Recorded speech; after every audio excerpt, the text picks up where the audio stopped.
cette vidéo, nous allons voir la notion d'incrémentation.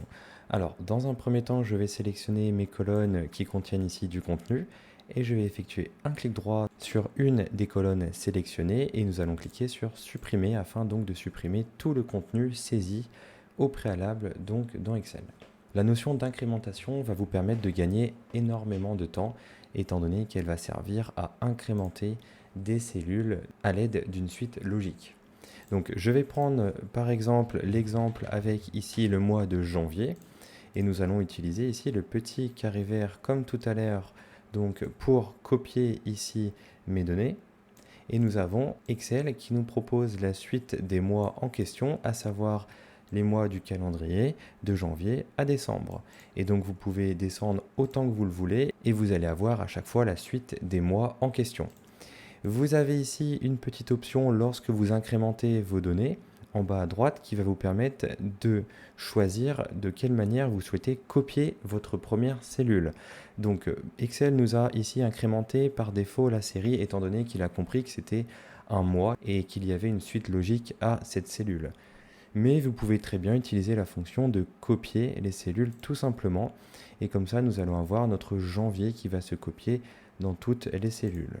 Nous avons d'autres options que nous allons voir dans des prochaines vidéos, mais ici donc nous avons l'option d'incrémentation de la série qui va nous permettre d'avoir la suite logique d'une série. La même manipulation peut être effectuée bien entendu avec des chiffres.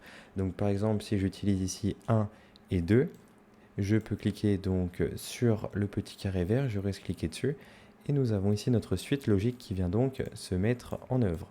Alors que si je tape seulement 1 et non pas 1 et 2 pour faire comprendre à Excel que j'ai une suite logique, nous allons avoir par défaut une simple copie de la première cellule.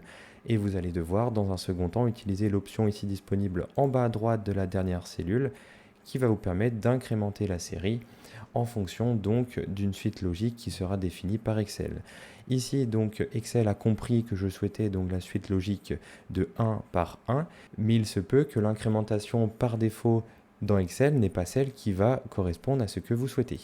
Par exemple ici je vais utiliser un autre exemple, je vais utiliser 220 et ici vous allez vous dire je souhaiterais avoir donc à chaque fois un 0 supplémentaire, donc par exemple 2000 puis 20 000 etc.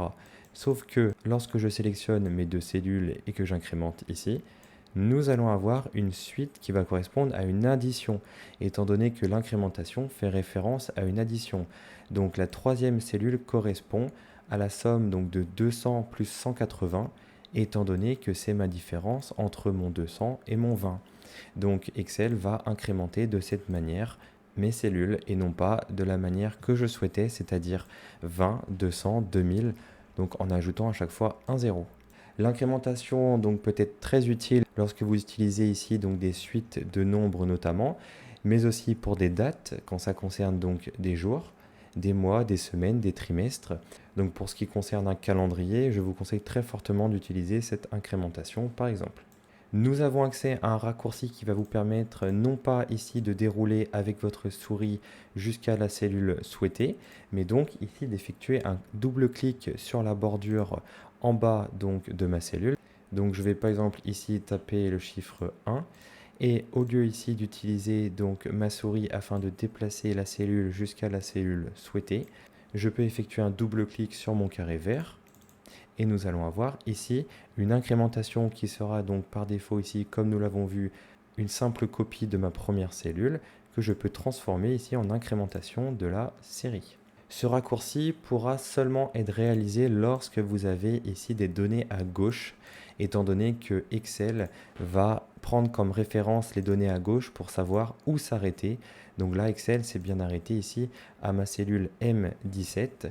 Donc pour l'exemple ici, je vais continuer d'incrémenter ma colonne M, je vais retourner dans ma colonne N, je vais ici double-cliquer sur le 15 et nous avons ici la suite qui vient se greffer à côté de la dernière cellule de la colonne M.